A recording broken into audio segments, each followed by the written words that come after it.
¿Qué tal, amigos? Al hilo de todo lo que ha venido ocurriendo con las elecciones, todas las elecciones que hemos tenido, llama la atención tremendamente que nada más y nada menos que el gobierno francés, no un partido político de Francia, el gobierno francés, incida sobre lo que se haga en España y los pactos que se puedan realizar en España. Esto viene a cuento de la injerencia, repito, del gobierno francés, a lo mejor a través de Valls, pero el otro día una secretaria de Estado del gobierno francés, como pidiendo explicaciones a Ciudadanos por los pactos que hace con el Partido Popular, en donde también tiene que apoyar Vox. Y claro, cuando eso ocurre así, uno se queda pensando, vamos a ver, si esto fuera a la inversa, los franceses, ¿qué dirían? ¿Qué diría cualquier ayuntamiento, cualquier partido político en Francia, si el gobierno de España metiera la mano en los pactos que se pueden llevar a cabo en algún ayuntamiento, en Nantes, en Niza, en fin, en cualquier lugar de Francia? ¿Cómo es posible que Ciudadanos permita esa situación? La única explicación que a uno le cabe es que el gobierno francés, a través del populista Macron, porque Macron no tiene ni partido, es un conglomerado de gente que se reunió para conseguir el poder, haya financiado, repito, Macron haya financiado a Ciudadanos. No tiene otra explicación, porque si no, ¿a qué viene esa historia?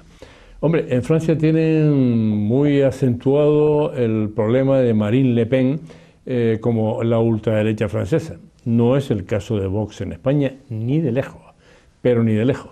Pero hay una cosa que está clara. Valls, el candidato que se la ha jugado a Rivera en Ciudadanos en Cataluña, era ministro socialista del gobierno de Francia, ministro socialista. Y claro, que ahora diga el señor Valls qué línea debe seguir Ciudadanos para pactar con el Partido Socialista y no con el Partido Popular, pues resulta ridículo. Resulta ridículo porque además ese populismo que no quiere el señor Macron en Francia es el que está propiciando en España. El Partido Socialista y Rivera en algunos sitios suman, pero en otros no. Y de no sumarse tendrían que echar mano de Podemos, que es la ultraizquierda en España. De modo que harían bien los franceses en meterse en sus cosas, pero fundamentalmente haría bien el señor Rivera en hacer las cosas con cierto sentido. Hubo un momento en que UPyD de Rosa Díez tuvo la oportunidad de haber pactado con Rivera, de haber conseguido un gran partido en España. Lo echó por la borda y hoy UPyD y Rosa Díez prácticamente en la vida política no existe. El señor Rivera corre ese riesgo, porque al traerse a la señora Arrimadas de Barcelona a Madrid como diputada, ha descabezado Ciudadanos en Cataluña, y Ciudadanos en Cataluña, como hay unas próximas elecciones, habiéndolo ganado la última vez, desde luego ni de lejos las va a ganar ahora. Ciudadanos es un partido que, al igual que Vox y probablemente al igual que Podemos, se va a quedar en nada en unas próximas elecciones dentro de 4 años. La gente va a pensar que el voto útil en función de la ideología de cada cual, sea de izquierda o sea de derecha, será dársela al Partido Socialista o al Partido Popular, porque el resto de fuerzas políticas que además presumían de que ya se había acabado el bipartidismo son simplemente pequeñas formaciones políticas que van a terminar diluyéndose porque la gente buscará el voto que le sirva para algo. Lo que ha pasado en la constitución de algunos ayuntamientos en todo el territorio español ha sido lamentable. Que muchos ciudadanos hayan dado un voto a una formación política para que ésta después termine pactando con lo contrario a lo que uno había votado, repito, resulta lamentable. Y, hombre, uno no tiene una bola de cristal para predecir el futuro, pero desde luego con ese posicionamiento ciudadano.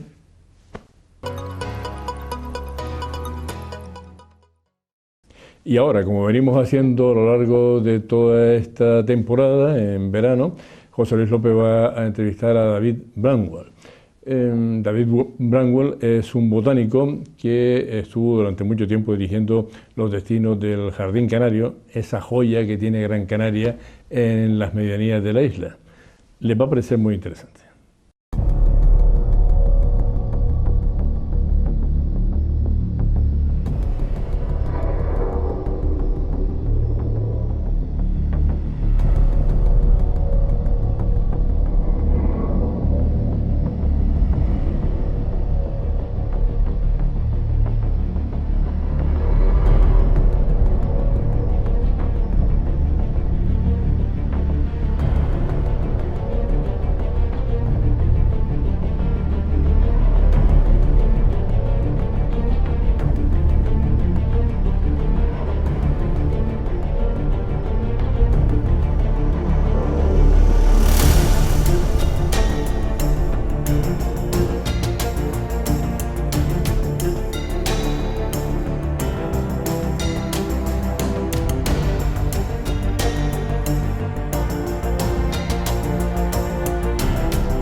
SKF, soluciones para el mercado de recambios. Fabricamos la última tecnología en primer equipo. Innovación, experiencia y conocimiento. Los fabricantes de vehículos de todo el mundo confían en SKF. A través de nuestra red de distribuidores le proporcionamos el mismo nivel de calidad de los equipos originales, bajo la marca SKF. La gama más extensa de componentes, rodamientos de rueda, kits de distribución, bombas de agua, transmisiones, correas auxiliares. Distribuidor oficial para las Islas Canarias, Recambios Valladares.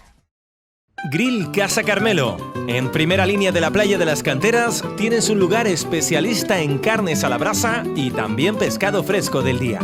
Ven a Casa Carmelo, en Las Canteras. Reservas en el 928 46 90 56.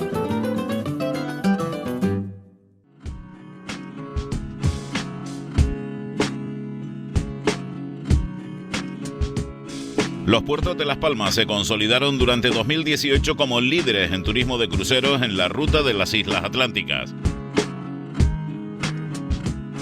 Los recintos portuarios de las Islas Orientales registraron el pasado año un 7,3% más de turistas con respecto a 2017, alcanzando la cifra de 1.300.000 cruceristas.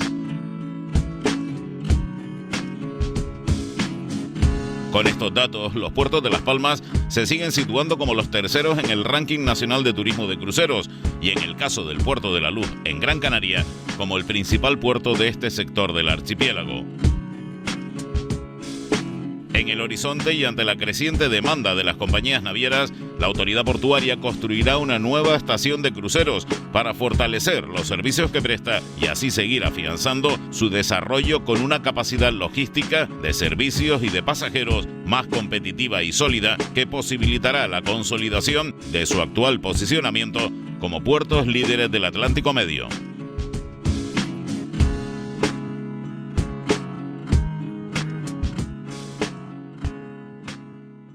Lo mejor del mar en La Marinera. En primera línea de la playa de las Canteras, en La Puntilla, Restaurante La Marinera. Especialistas en pescado fresco de la zona. En la playa de las Canteras, el sabor del mar en tu mesa, en La Marinera. Reservas en el 928 46 8802.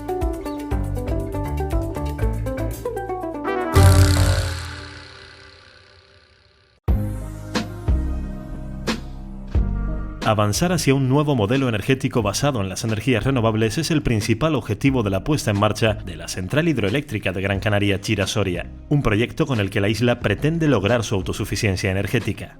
Esas dos presas se van a convertir en una referencia mundial para el desarrollo de las energías renovables. La central hidroeólica de Chira-Soria será una gran pila de almacenamiento que nos va a permitir que penetren las renovables en nuestra isla alrededor de un 70%. La central es capaz de generar electricidad dejando pasar el agua que cae de la presa superior, Chira, a la presa inferior, Soria, a través de una turbina. En sentido contrario, utilizando la energía del sistema, es capaz de bombear agua a la presa superior garantizando el riego. Se trata de una gran obra de ingeniería civil que permitirá romper la dependencia de combustibles fósiles para que Gran Canaria se convierta en un referente en Europa.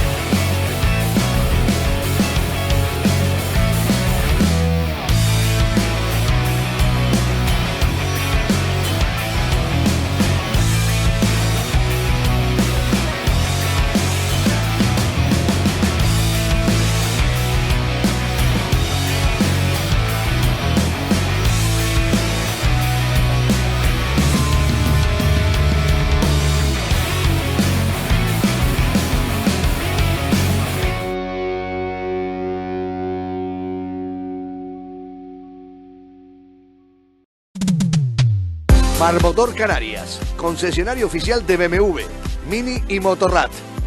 Más de 3.000 metros cuadrados de exposición, vehículos de ocasión, postventa y atención al público.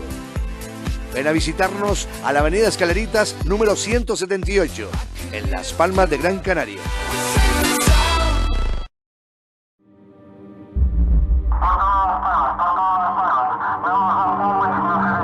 No puedes decidir la dirección del viento, pero puedes desplegar tus velas y marcar el rumbo de tu destino.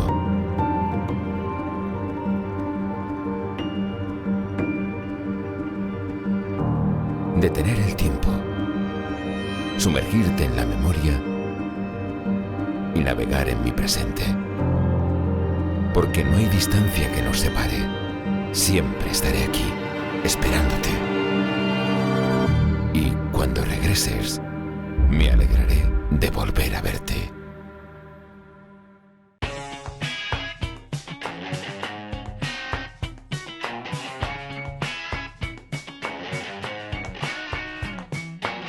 ¿Quieres tener la información al alcance de tu mano?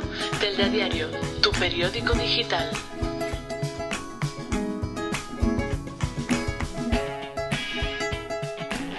Telda Diario.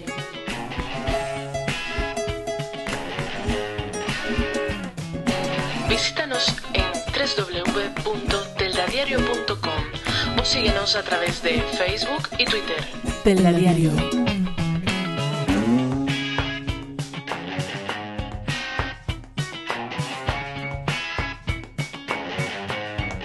Telda Diario, tus noticias de actualidad, política, cultura, sociedad y mucho más. Telda Diario, tu periódico de Telde.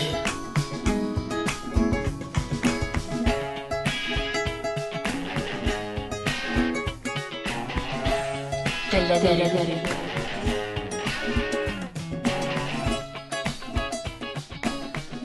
Telda Diario, tus noticias al día.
David Bramwell, biólogo especializado en botánica, toda la vida dedicado al estudio y conservación de las plantas.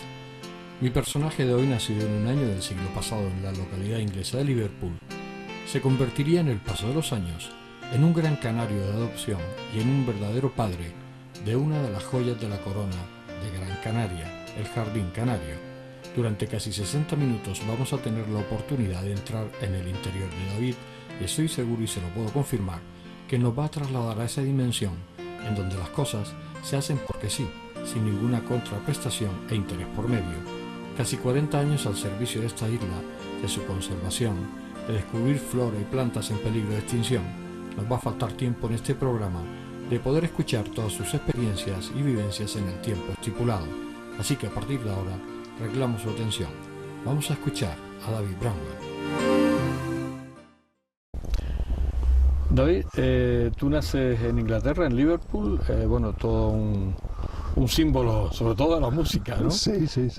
¿Cómo son tus recuerdos de infancia? ¿Cómo recuerdas aquella infancia de pequeño? Mi infancia, mi infancia era un poquito, no te digo difícil, pero mi padre fue lesionado. Yo nací en el 1942. Mi padre fue lesionado en la Segunda Guerra Mundial y yo creo que tenía 3 años cuando conocí a mi padre, porque estaba hospitalizado. Se hizo una cosa un poco rara, era del cuerpo de señales. Seguían los que estaban reponiendo los puentes que había destrozado los alemanes en Bélgica. Y pues una bomba de los alemanes le cogió el camión donde ellos tenían toda la radio y tal, para decir a las tropas que ya estaba puesto el puente para poder avanzar. Y él pues cogió una moto, porque una moto alemán que la había abandonado a ellos, y dice, mira, como no podemos dar las órdenes a la gente por la radio, yo me voy en la moto. Y cogió una mina.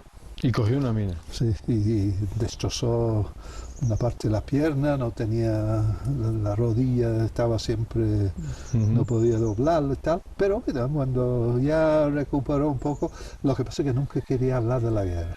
Yo, cuando él murió, yo todavía tenía 22 años cuando murió, no había hablado con él de la guerra, no quería nombrar el tema. Entonces, ¿cómo era la vida en casa? Bien. Yo tenía un tío, un hermano de mi madre, que era un hombre, era químico, interesante, porque era el que analizaba todos los aceites vegetales importados a Liverpool para las fábricas ahí de Unilever y toda esa gente. ¿sí?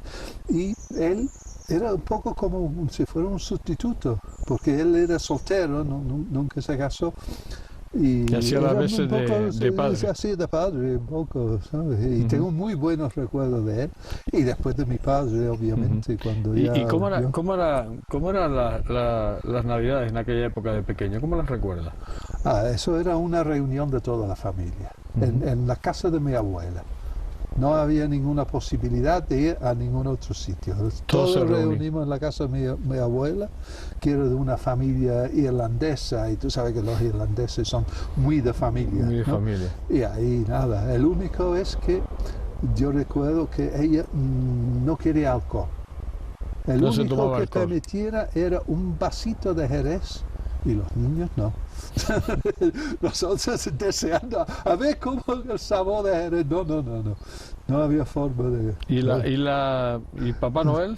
Papá Noel, sí. ¿Había regalos? Sí, no, había regalos, había la cena con el pavo, bueno, el almuerzo, obviamente en Inglaterra es un almuerzo, el día de Navidad, el día 25. Sí, que no es una Nochebuena, sino es el día 25, el día de Navidad. Sí. Y sí, porque la Nochebuena era para ir a la iglesia, ¿sabes? Pero el día por la mañana los regalos, y después el almuerzo, y después la tarde para jugar. Para jugar con los juguetes, claro. Los juguetes y tal.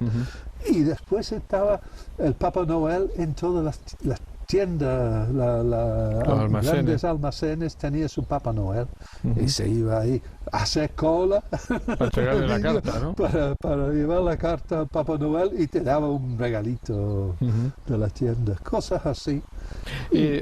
¿Cómo entras tú en el colegio la primera vez? ¿En qué colegio entras? Bueno, en un colegio de primario con 5 años. En aquella época era con 5 años.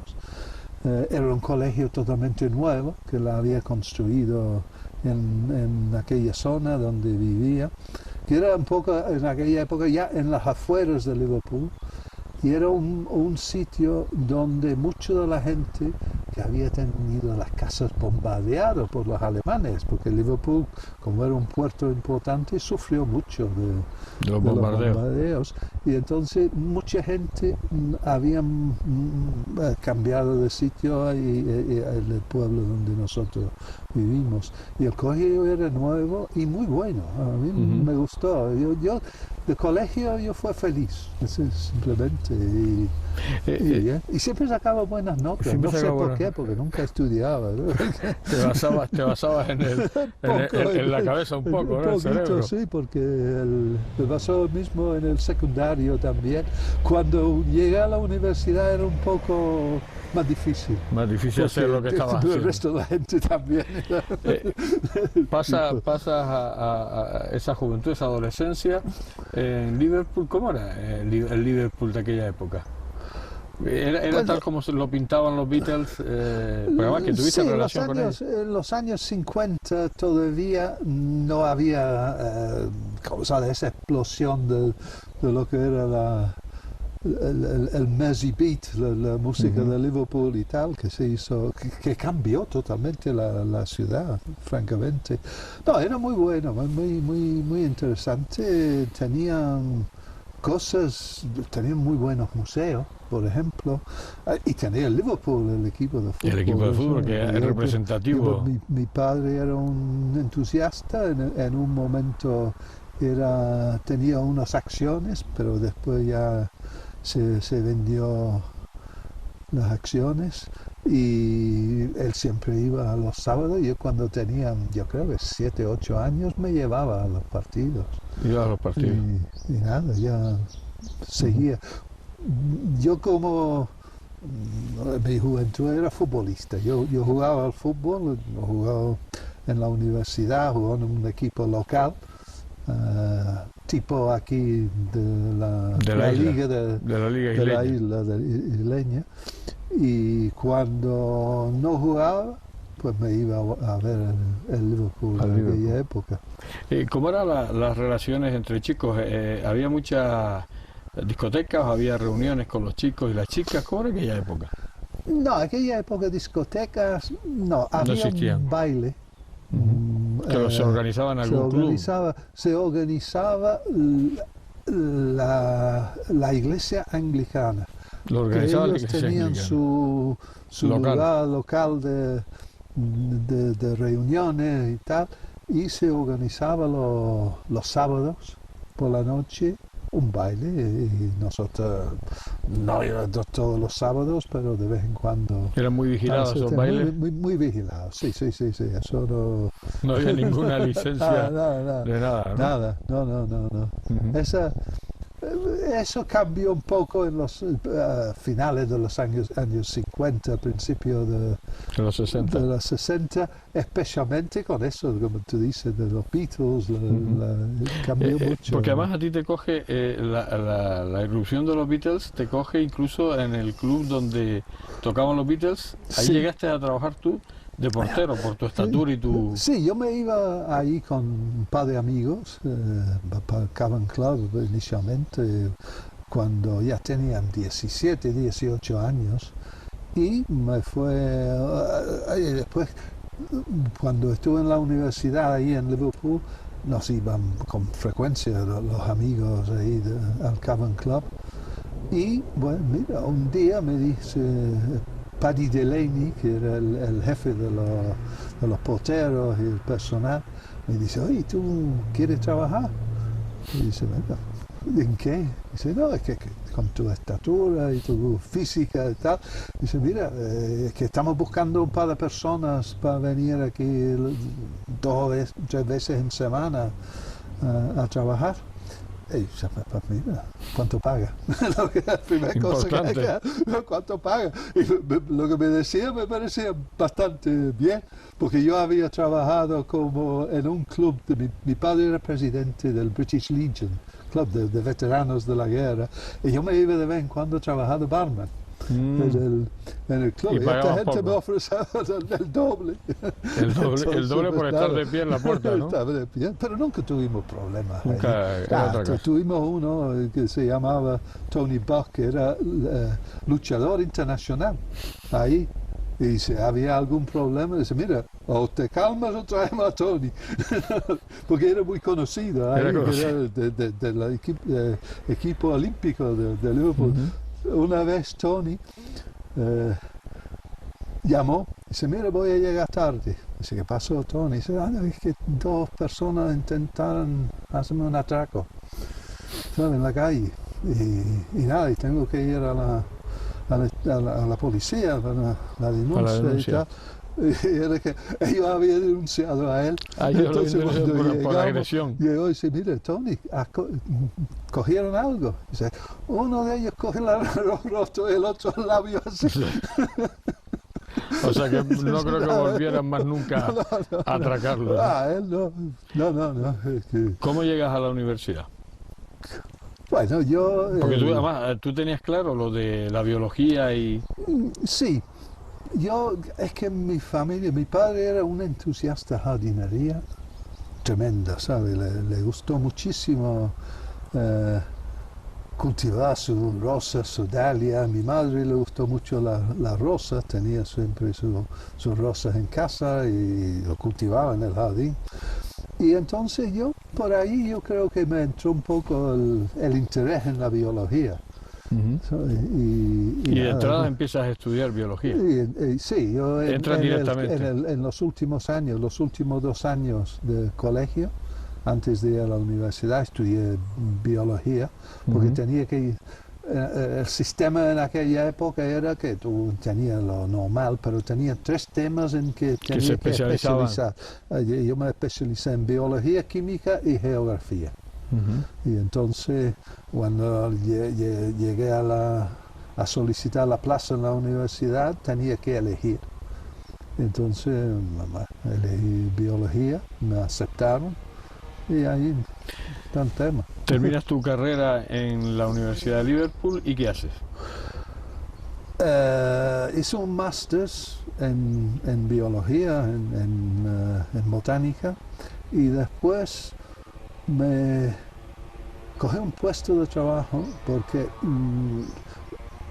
yo quería hacer una tesis doctoral, pero la persona con que yo quería hacer la tesis doctoral había dejado la Universidad de Liverpool para ir a otra universidad en el sur de Inglaterra, en Reading, cerca de Oxford.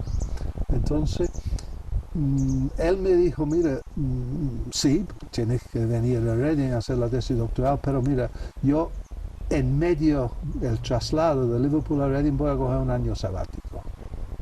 Entonces yo sé, pues mira, ¿qué hago yo en este año? Entonces, mira, me voy a coger un puesto de profesor en colegio para tener ya el certificado, eso que necesita para las clases en Inglaterra. Eso, mira, si me falla todos los demás, pues volver a dar clase. Entonces hice el año, lo que se llamaba el probation year, el año de prueba, y me dieron el certificado, lo tengo todavía, precisamente. Sí, por si acaso lo tienes que utilizar, no crees, ¿no? Pero lo tengo todavía. Sales de la universidad, empiezas a dar esa clase ese año y al final dejas de dar clase y empiezas a ponerte en algún lado a ver... A hacer en la Universidad de Reading y conseguí para el primer año una beca del British Council con el Consejo Superior de Investigaciones Científicas en España, una beca de intercambio. Y como la universidad más cerca a Canarias, con un departamento de botánica, era la Universidad de Sevilla, tuve que apuntarme a la Universidad de Sevilla. Pero el catedrático ahí, don Emilio Galeano, que era una persona espléndida, una magnífica persona, que recuerdo mucho de él, don Emilio me permitió venir a Canarias. Y dice, mire, tú me mandas un informe todos los meses de lo que está haciendo, y yo ya con eso, la conformidad que tú no estás aquí en Sevilla todo el tiempo, estás más tiempo en Canarias haciendo los trabajos que quieres hacer. Y así fue. Después volví, estuve 2 años en Reading para preparar la tesis y presentarlo, y me dieron después, salió un puesto de trabajo de botánico en la Universidad de Cambridge. Y yo me fui al catedrático, al amigo este, que todavía es amigo mío, tiene casi 90 años ya, pero me dijo, yo le dije, mira, voy a solicitar la plaza esa en Cambridge, me da una carta de recomendación, y me dice que no. Y dice, oye, ¿qué he hecho yo? No, dice que es que hemos creado un puesto para ti cuando termina la tesis, cuando ya pasa el examen y tal, el tribunal de la tesis, ya empiezas a trabajar aquí. Y yo, pues muy bien. Y me quedé ahí hasta que salió el tema ese de tener que venir a Canarias por Juan Pulido y Jaime Osanahan, la gente que me hizo presiones para venir. No tenía que presionar mucho.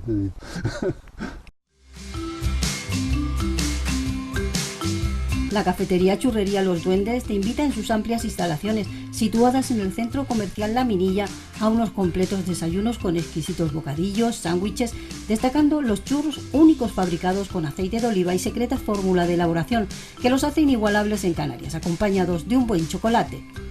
Menú diario con una extensa carta de platos de la cocina canaria e internacional que complementarán sus almuerzos y cenas. Todo esto dentro de un horario ininterrumpido de 7 a 22 horas, en un ambiente familiar y de excepcional servicio, con amplia terraza exterior y 2 horas de parking gratuito. Le esperamos en el centro comercial La Minilla, calle Pintor Juan Guillermo. Cafetería Churrería Los Duendes, somos diferentes.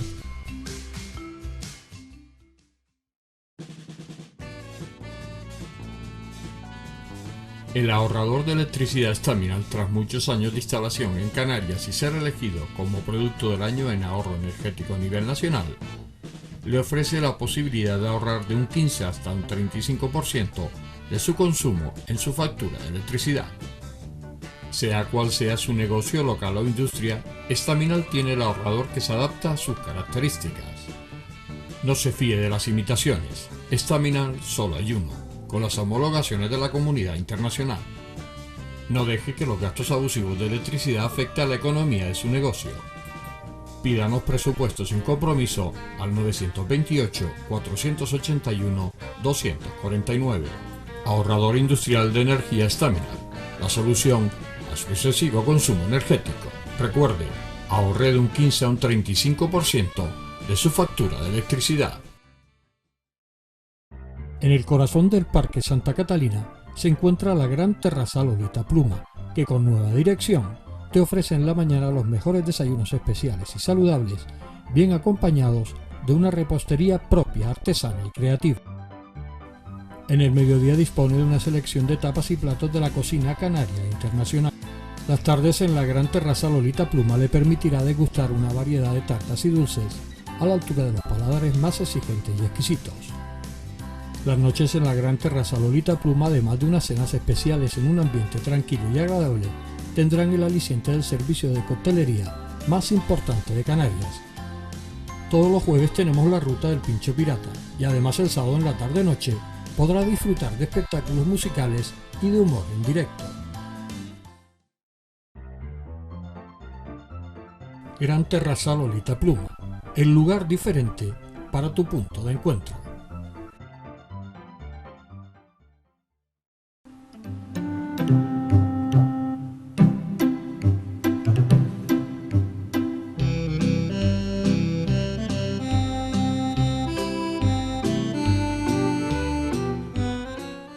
Acabamos de oír las primeras vivencias de su infancia en su Liverpool natal, de su afición temprana por la botánica, de sus recuerdos de Papá Noel. Una de las cosas que más me ha llamado la atención es su constante buen humor, que hace que la conversación sea tan distendida que se nos pasan los tiempos de entrevista sin enterarnos. La bondad de la vida aflora desde el primer momento y nos envuelve en un manto de bienestar que anula cualquier tiempo y nos deja sentir su interior desde el primer momento.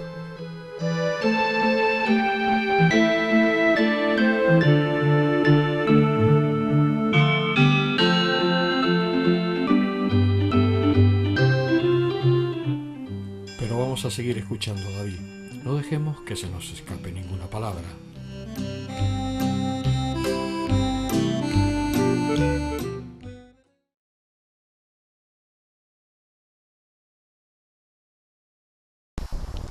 David, llegas a Canarias, llegas a Tenerife.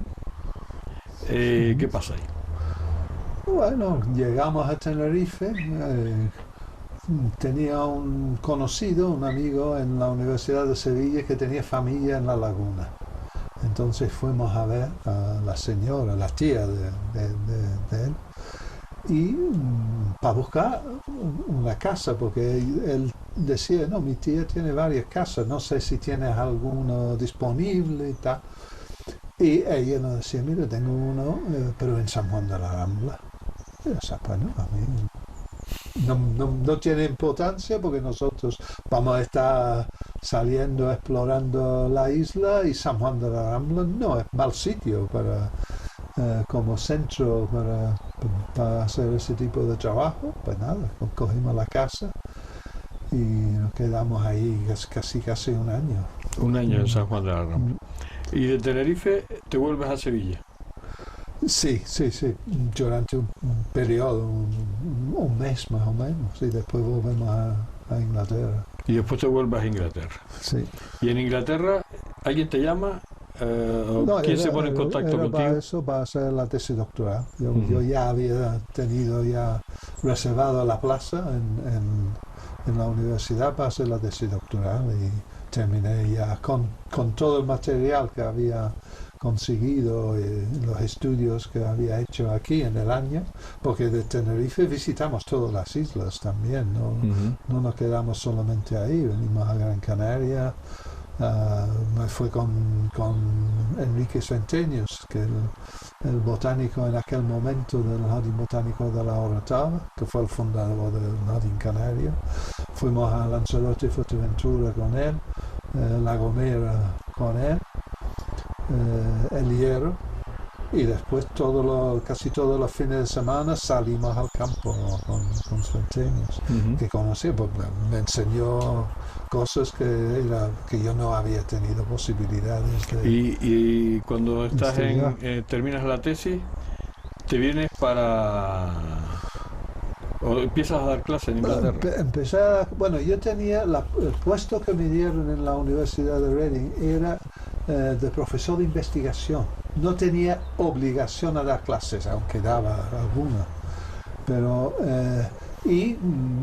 yo volví a Canarias, creo que 1, 2, 3 veces entre el año 70 y el 74, 4 veces, porque en el 74 vino un congreso también, en el 73 vino un congreso también, y nada, tuve mis contactos con la gente, ya había creado un pequeño grupo de gente haciendo su tesis doctoral conmigo, ahí en la Universidad de Reading, y de ellos 3 estaba trabajando también con temas de flora canaria. Pero después ya vino esa oferta de Juan Pulido y que estabas tú en Inglaterra en ese momento. Yo estuve en Inglaterra en este momento. Me mandó un telegrama diciéndome que había muerto Centenios en un accidente de tráfico, y un par de días porque después, Centenio estaba aquí ya en Gran Canaria. Estaba aquí ya en Gran Canaria, director del jardín. Llevaba, me parece que eran 2 años más o menos, porque él estuvo creando el jardín desde la época, desde el 1952,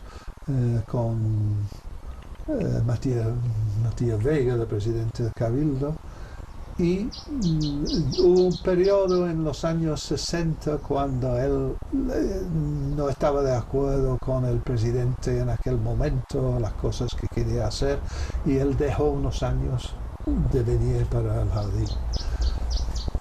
Y Juan Pulido le rescató. Y lo trajo otra vez, ya permanentemente para Gran Canaria.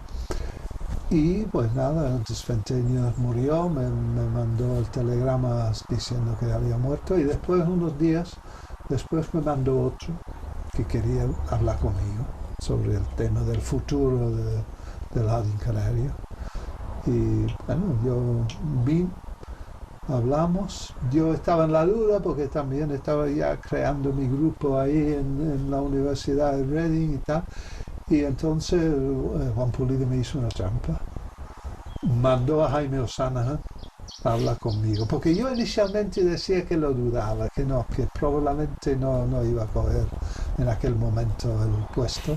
Me mandaba a Jaime O'Sanahan y tú conoces a Jaime, ¿no? Era imposible decirle que no. No, claro. Si no con ese irlandés que le salió a veces, ¿sabes? Apasionada y tal. Bueno, entonces lo que hicimos era, yo hablé en la universidad con el catedrático que estaba mi jefe, y con un vicerrector de investigación, y me dieron 5 años de excedencia, que yo podía en esos 5 años volver. Pero en el final no volví. Pero por lo menos tenía la seguridad de que si esto no te gustaba, no me gustaba o no funcionaba bien y tal, pues tuve la posibilidad de volver. ¿Y qué ha significado para ti el Jardín Canario en tu vida? Hombre, ha sido realmente la cosa más importante durante casi 40 años. Casi 40 años. Que el Jardín Canario, cuando yo empecé, no tenía laboratorios, casi apenas tenía biblioteca, los libros de Fenteños, y tuvimos que empezar con un pequeño equipo de gente, con Julia Pérez de Paz, que está ahí todavía, se jubila pronto, creo que el año que viene, y José Ortega, que también ya está jubilado. Empezamos un grupito pequeño de biólogos a montar ahí los laboratorios, crear la biblioteca, y poco a poco, con gente, el primer consejero era Rafael Barbosa Ponce, que era el farmacéutico de Arucas, y que tenía mucho interés en la botánica, entonces nos ayudó económicamente lo que quería, pues comprar libros, comprar microscopios y tal, pues Rafael estaba totalmente de acuerdo con el tema. Después vino Boro Trujillo, que era abogado, pero también una persona que entendía la importancia, creo, que lo que era crear un jardín botánico para la flora canaria y tal.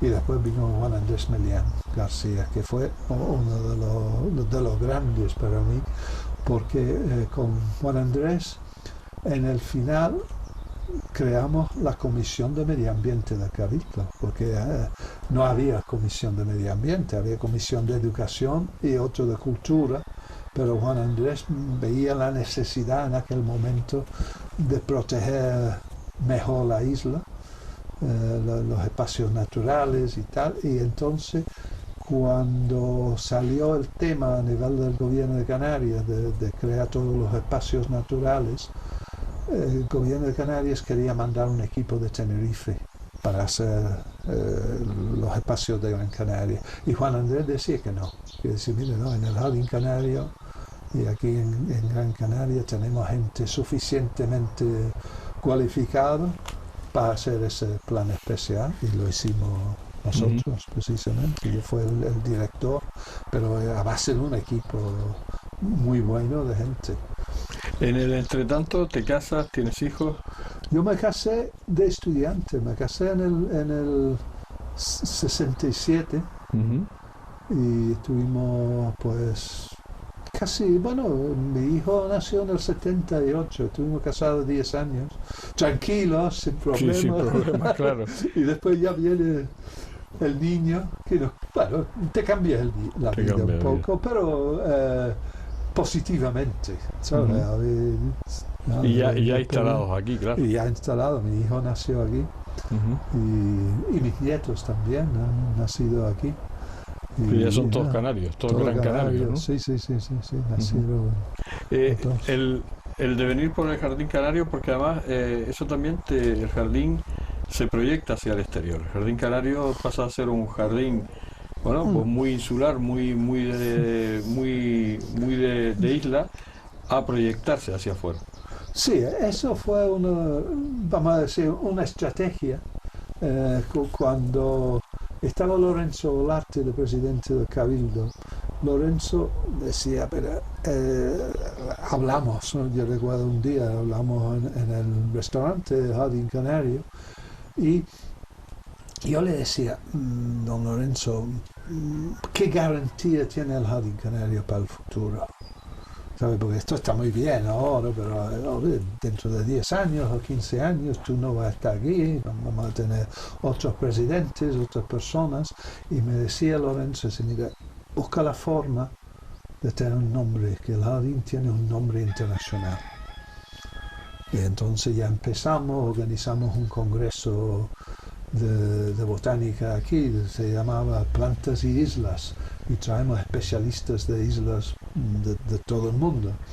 Hicimos el congreso, salió un libro clásico de la biología de islas, y de ahí ya empezamos a participar mucho más en congresos internacionales. Yo me fui a Londres a un congreso, el primer congreso sobre el tema de la conservación y los jardines botánicos. Y yo tenía una visión aquí de lo que era la importancia del jardín canario, la conservación de la flora canaria. La gente era muy reticente, especialmente la época, había todavía mucha gente, yo te digo, de la época colonial, en la posguerra, ¿sabes? De que eran ya directores de los jardines botánicos. Yo era más joven, por mucho, ¿sabes? Que tenía 34 años. Y esta gente tenía otra visión, todavía no había quitado la mente eso de la explotación de las colonias, que los jardines botánicos era para traer las plantas de África para ver si lo podía ser útil y tal. Y yo, nada, yo tuve un aliado que todavía es muy amigo mío, Peter Raven, que era el director del Jardín Botánico de Missouri en los Estados Unidos. Y Peter y yo, pues mira, un día, un almuerzo, tomamos el almuerzo juntos y tomamos una cervecita y tal, hablando. Y eran los que él coincidía exactamente con las ideas mías, y tenía más ideas también. Y entonces montamos un show ahí en el Congreso al final, cuando la gente tenía unas resoluciones, que sacaban las resoluciones del Congreso, y no decía casi nada, solamente decía hay que conservar los bosques tropicales. Y nosotros decimos, y las islas y las zonas mediterráneas. Él era experto en la flora de California y las islas de la costa de California. Entonces pides, California, los Mediterráneos, Sudáfrica, ¿qué? Sudáfrica con 12.000 especies endémicas ahí en la zona del Cabo, lo vamos a dejar afuera.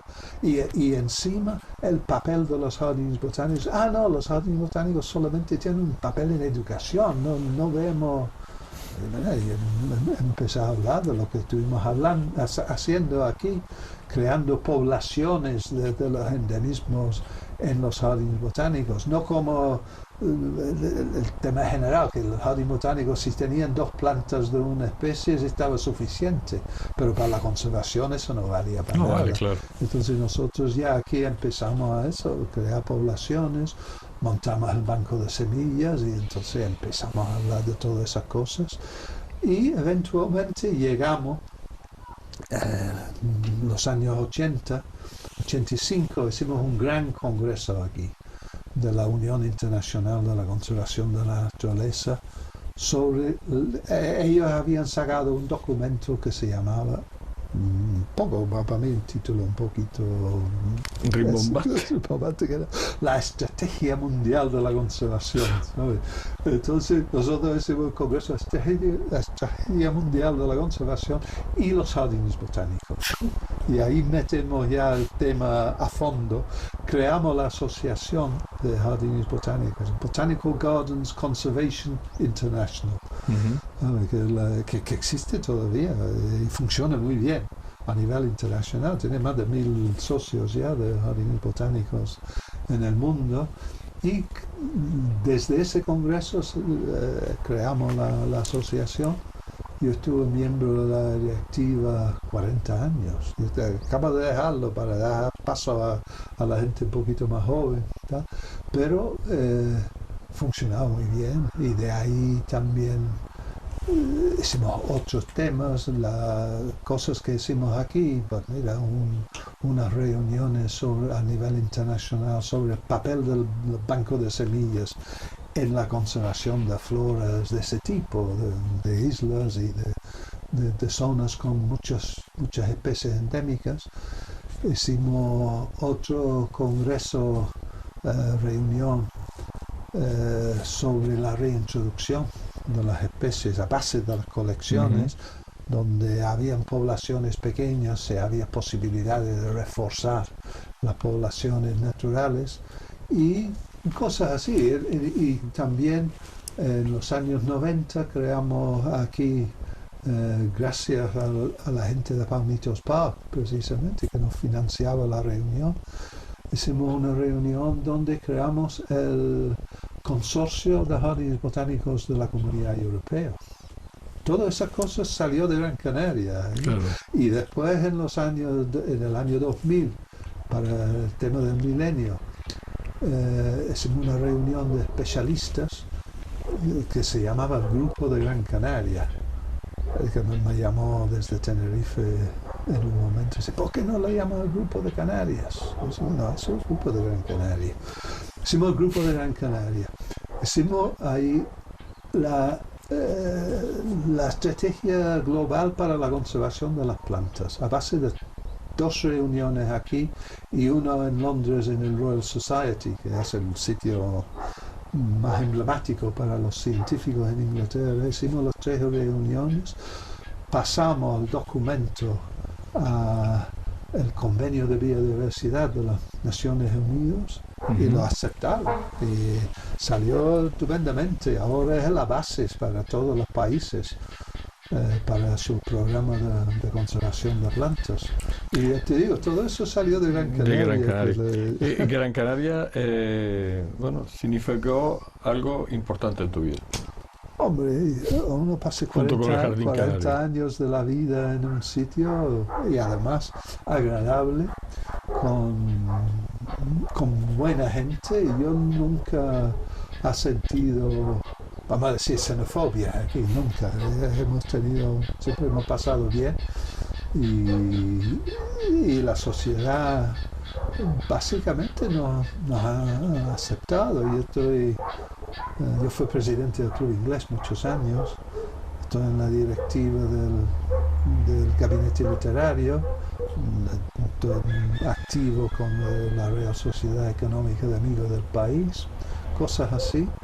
Y para mí Gran Canaria es una maravilla. Yo creo que hay una cosa que a veces me da un poco de claustrofobia y tengo que salir a algún sitio, ¿sabes? Porque esto, cuando tengo la mentalidad de que no vamos al sur el domingo porque es lejos, ¿sabes? Eso, cuando nosotros pasamos de vez en cuando las vacaciones en los Estados Unidos y la gente va 200 kilómetros para cenar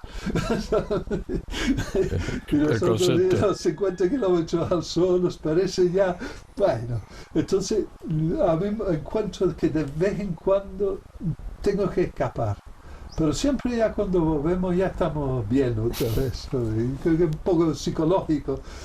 Porque la verdad que los británicos somos isleños también, y yo creo que por eso adaptamos a Canarias. Hemos siempre adaptado a Canarias de la historia. En el corazón del Parque Santa Catalina se encuentra la gran terraza Lolita Pluma, que con nueva dirección te ofrece en la mañana los mejores desayunos especiales y saludables, bien acompañados de una repostería propia, artesana y creativa. En el mediodía dispone de una selección de tapas y platos de la cocina canaria e internacional. Las tardes en la gran terraza Lolita Pluma le permitirá degustar una variedad de tartas y dulces a la altura de los paladares más exigentes y exquisitos.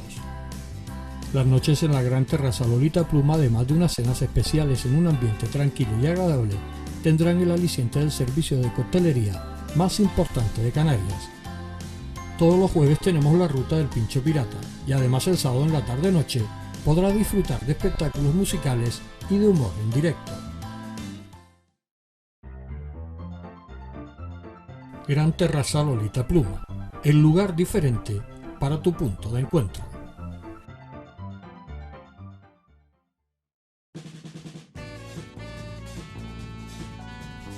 El ahorrador de electricidad Staminal, tras muchos años de instalación en Canarias y ser elegido como producto del año en ahorro energético a nivel nacional, le ofrece la posibilidad de ahorrar de un 15 hasta un 35% de su consumo en su factura de electricidad.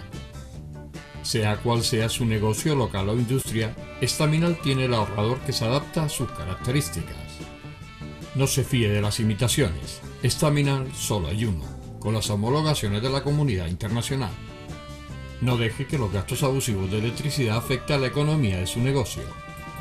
Pídanos presupuestos sin compromiso al 928-481-249.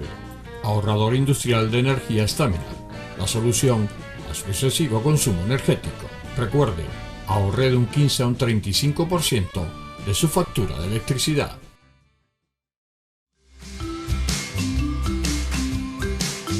La cafetería Churrería Los Duendes te invita en sus amplias instalaciones, situadas en el centro comercial La Minilla, a unos completos desayunos con exquisitos bocadillos, sándwiches, destacando los churros únicos fabricados con aceite de oliva y secreta fórmula de elaboración que los hace inigualables en Canarias, acompañados de un buen chocolate. Menú diario con una extensa carta de platos de la cocina canaria e internacional que complementarán sus almuerzos y cenas. Todo esto dentro de un horario ininterrumpido de 7 a 22 horas, en un ambiente familiar y de excepcional servicio, con amplia terraza exterior y 2 horas de parking gratuito. Le esperamos en el centro comercial La Minilla, calle Pintor Juan Guillermo.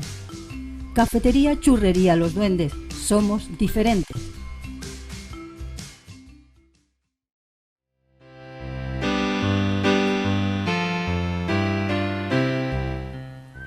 Sus recuerdos de juventud incluidos, sus tiempos que ejerció de portero en el Cavern Club con los míticos Beatles en sus inicios, sus estudios en la universidad, su paso por Andalucía y Canarias, hasta su asentamiento definitivo en Gran Canaria, nos da una idea de la personalidad de David, el servicio a los demás y especialmente a esta isla de Gran Canaria, que lo acogió como uno más, ha sido la bandera que ha ondeado en su viento interior.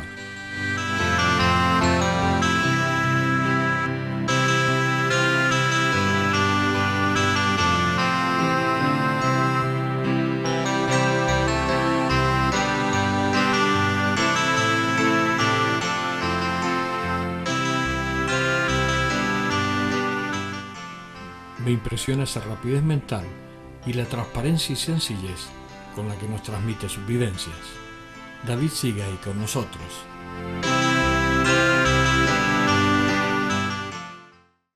David, estamos en la actualidad. Te jubilaste en su momento del Jardín Canario como director. ¿Cómo te sientes ahora?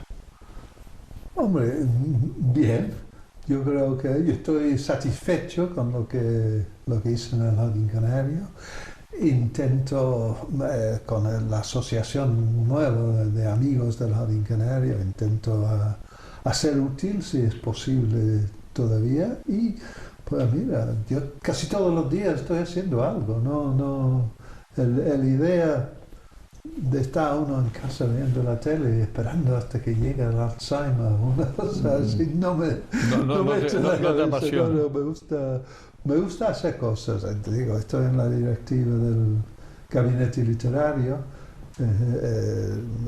me voy con la excursiones que hacen los amigos de la Asociación de Amigos del País, cosas así. Los nietos. Sigues teniendo proyectos, sigues maquinando cosas. Sí, hay muchas cosas que yo, de botánico, me gustaría haber hecho, pero como director del jardín, con la administración y tal, nunca tuve tiempo. Y algunos de ellos estoy haciendo poco a poco ahora. Tengo mi sitio, tengo todavía un pequeño despacho ahí en el Jardín Canario para tener acceso a la biblioteca y las colecciones de plantas, y ahí estoy trabajando todavía un poco. Voy un par de veces en semana normalmente. ¿Te arrepientes de algo que has hecho o te ha quedado algo por hacer? Hombre, siempre se queda algo para hacer, ¿no? Me arrepiento de algo que se ha hecho. ¿Y que hoy no haría? Hombre, yo creo que todos los días, cuando uno es director del centro, está constantemente tomando decisiones y alguno de ellos pues, no sale lo que tú, o no sale como tú pensabas que iba a salir, y después dices, mira, qué pena que no hicimos aquel de otra manera. Eso yo creo que es perfectamente normal. Pero hay algunas cosas, sí. ¿Y algo que te haya quedado por hacer que tú quisiste y no Yo pudiste? siempre quería hacer lo que se llama La Flora de Macaronesia, que es un libro con todas las plantas endémicas y las plantas nativas de todas las islas de la región, Azores, Madeira, Canarias y Cabo Verde. Y bueno, yo he empezado ahora, precisamente de jubilado, de hacer algunos grupos, algunas familias de plantas para ese proyecto. Yo no sé si en el final llegará a terminar el proyecto, espero que sí. Pero bueno, es una cosa que probablemente tenía que haber hecho hace 10 años.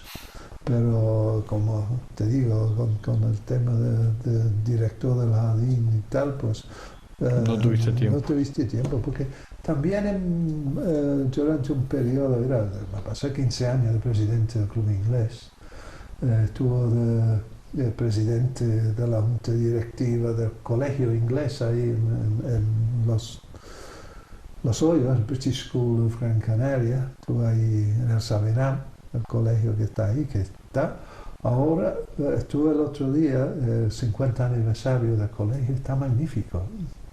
Me quedé sorprendido cómo se han desarrollado, porque yo lo dejé de ser presidente en los años 90. Y se han desarrollado un colegio muy bueno ahí. Cosas así, te digo, siempre hay cosas que uno nunca tuvo tiempo. A mí me gusta la pesca, me gustaría ir mucho más a pescar. Y ahora que tengo tiempo me parece que voy poco. Que vas poco. ¿Tienes muchos enemigos? Algunos seguramente. ¿Pero los tienes localizados no?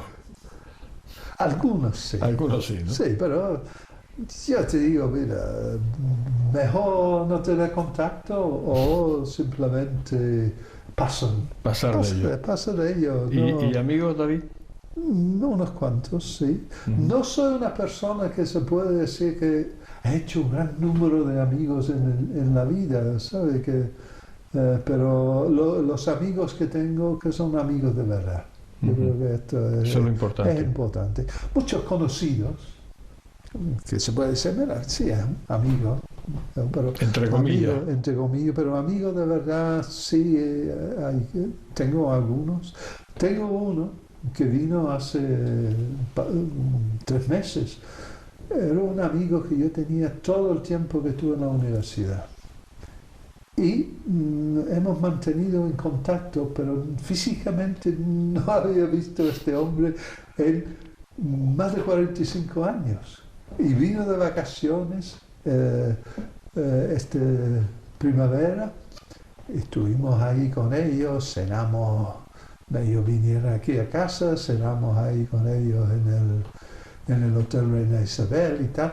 Oye, y fue como no había pasado hubiera sido al día una siguiente, semana, ¿no? ¿sabes? Es que era increíble cómo conectamos otra vez perfectamente. Yolanda, mi esposa, estaba sorprendida. Dice, pero tú no has visto a este hombre. Y está hablando, era un amigo que yo me iba al fútbol a ver el Liverpool con él y empezamos a hablar del Liverpool, de los jugadores y lo tal.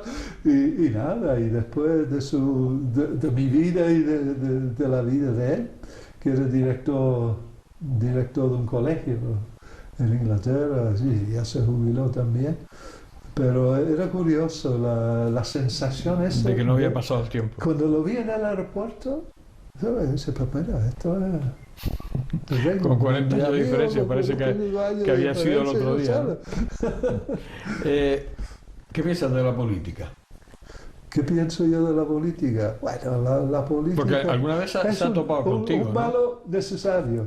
Un mal necesario. Yo creo que como decía Winston Churchill en su momento, que la democracia que tenemos es lo menos mal de todo, y en eso estoy de acuerdo. Yo no me meto en la política. A mí una vez me ofrecieron ir en la lista de, no te digo qué partido, en la lista de concejales del Ayuntamiento de Las Palmas, pero yo decía que no, la política no es mío. Yo a los presidentes del Cabildo y a los consejeros que he tenido, siempre he dicho, mire, yo tengo un partido político que se llama el Jardín Canario.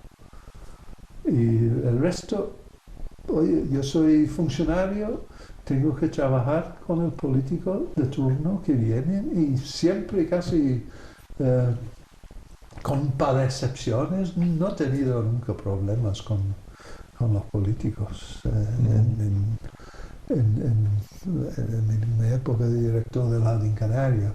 Ahora, yo veo que la política es cada vez, vamos a decir, peor. No sé, ahora, mira, las elecciones eso de los Estados Unidos, la locura esa del Brexit y tal, y esto de que España está un año casi sin gobierno. Falla algo en la política en este momento de que un Donald Trump puede llegar a ser candidato de presidencia de los Estados Unidos.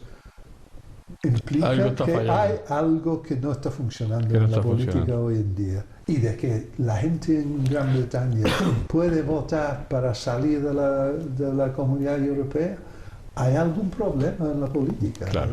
No está desconectado el pueblo con los políticos cada vez más, me parece. ¿Cómo te gustaría que fueras recordado? Hombre,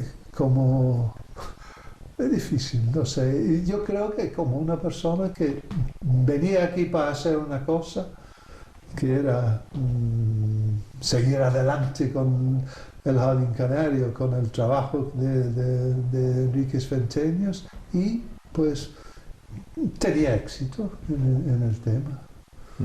Simplemente yo no tengo grandes pretensiones en esto. Yo cuando no estoy, no creo que me va a importar mucho. Espero que mis hijos y mis nietos pueden decir que mira, era un buen padre y un buen abuelo también, ¿sabes?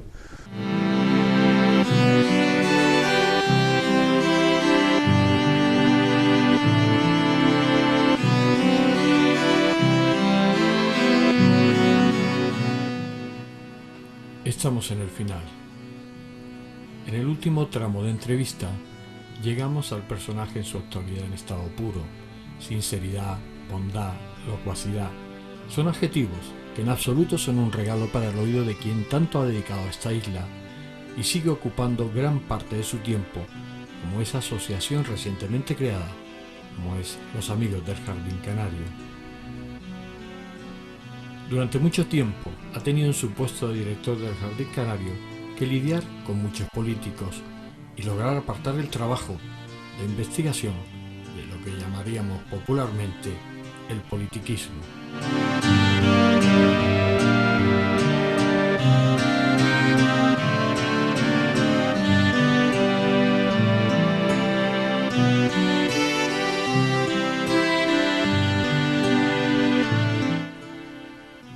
poco en el tiempo que lo conozco hemos empatizado gracias a la facilidad que emana de su interior, con lo cual no es difícil profesarle cariño y amistad.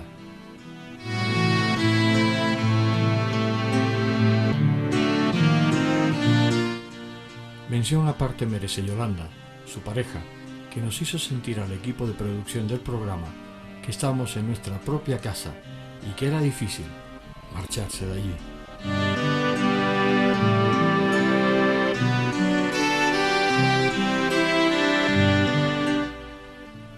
Hemos llegado al final y aunque me resisto a terminar, el tiempo de televisión es inexorable y no nos queda más remedio que terminar.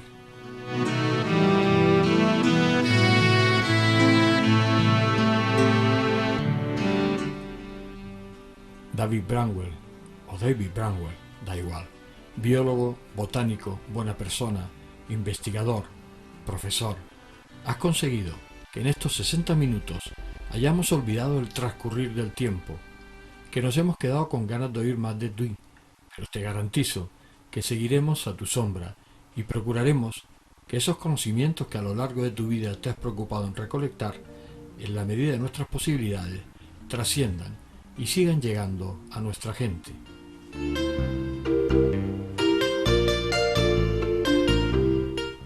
Ahora sí, David, hemos llegado al final.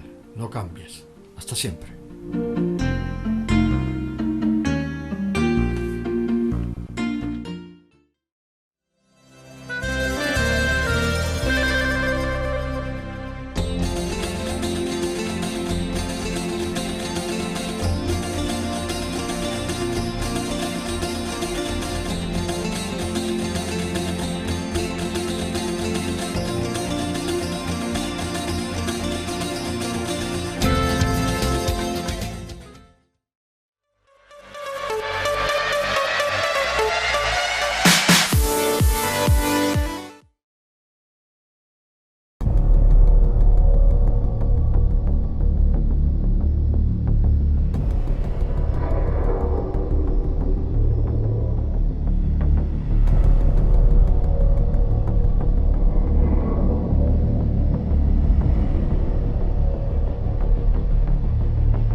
SKF, soluciones para el mercado de recambios. Fabricamos la última tecnología en primer equipo. Innovación, experiencia y conocimiento. Los fabricantes de vehículos de todo el mundo confían en SKF. A través de nuestra red de distribuidores le proporcionamos el mismo nivel de calidad de los equipos originales, bajo la marca SKF, la gama más extensa de componentes, rodamientos de rueda, kits de distribución, bombas de agua, transmisiones, correas auxiliares. Distribuidor oficial para las Islas Canarias, Recambios Valladares.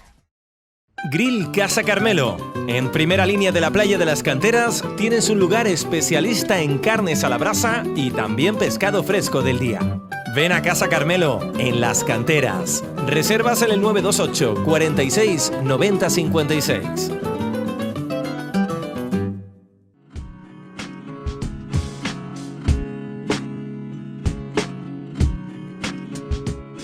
Los puertos de Las Palmas se consolidaron durante 2018 como líderes en turismo de cruceros en la ruta de las Islas Atlánticas.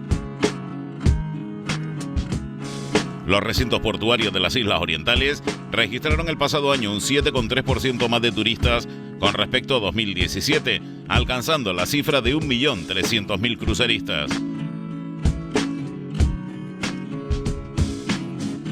Con estos datos, los puertos de Las Palmas se siguen situando como los terceros en el ranking nacional de turismo de cruceros y en el caso del Puerto de la Luz en Gran Canaria, como el principal puerto de este sector del archipiélago. En el horizonte y ante la creciente demanda de las compañías navieras, la autoridad portuaria construirá una nueva estación de cruceros para fortalecer los servicios que presta y así seguir afianzando su desarrollo con una capacidad logística de servicios y de pasajeros más competitiva y sólida que posibilitará la consolidación de su actual posicionamiento como puertos líderes del Atlántico Medio.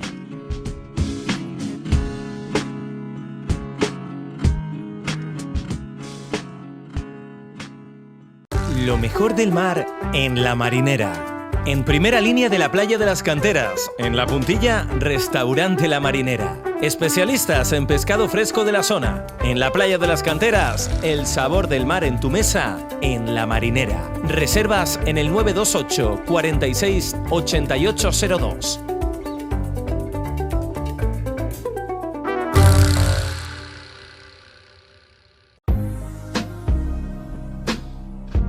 Avanzar hacia un nuevo modelo energético basado en las energías renovables es el principal objetivo de la puesta en marcha de la central hidroeléctrica de Gran Canaria Chira-Soria, un proyecto con el que la isla pretende lograr su autosuficiencia energética. Esas dos presas se van a convertir en una referencia mundial para el desarrollo de las energías renovables. La central hidroeólica de Chira-Soria será una gran pila de almacenamiento que nos va a permitir que penetren las renovables en nuestra isla alrededor de un 70%. La central es capaz de generar electricidad dejando pasar el agua que cae de la presa superior, Chira, a la presa inferior, Soria, a través de una turbina. En sentido contrario, utilizando la energía del sistema es capaz de bombear agua a la presa superior garantizando el riego. Se trata de una gran obra de ingeniería civil que permitirá romper la dependencia de combustibles fósiles para que Gran Canaria se convierta en un referente en Europa.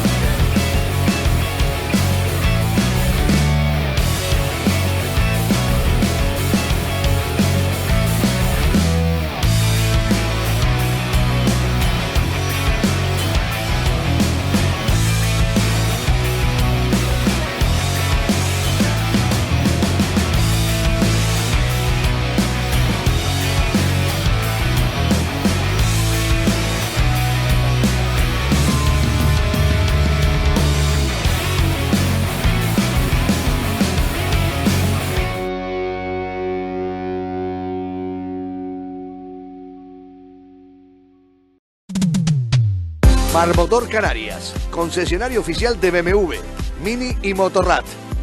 Más de 3.000 metros cuadrados de exposición, vehículos de ocasión, postventa y atención al público. Ven a visitarnos a la avenida Escaleritas número 178, en Las Palmas de Gran Canaria.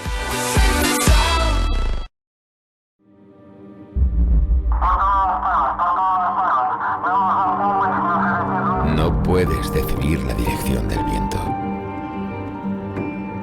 pero puedes desplegar tus velas y marcar el rumbo de tu destino.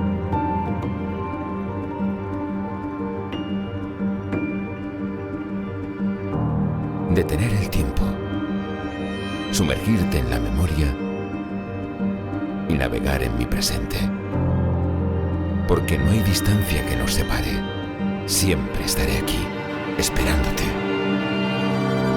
Y cuando regreses, me alegraré de volver a verte.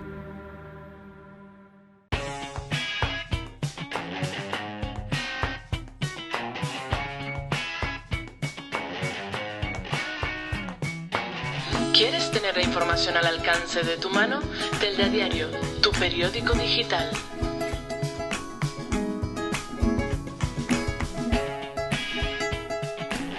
Telde a Diario.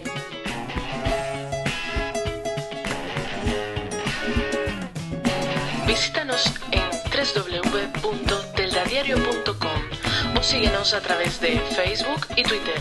Telde a Diario.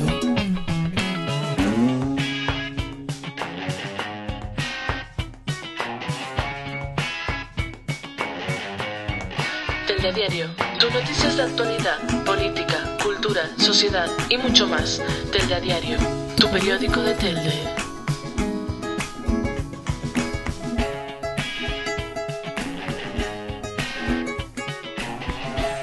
Telde a Diario.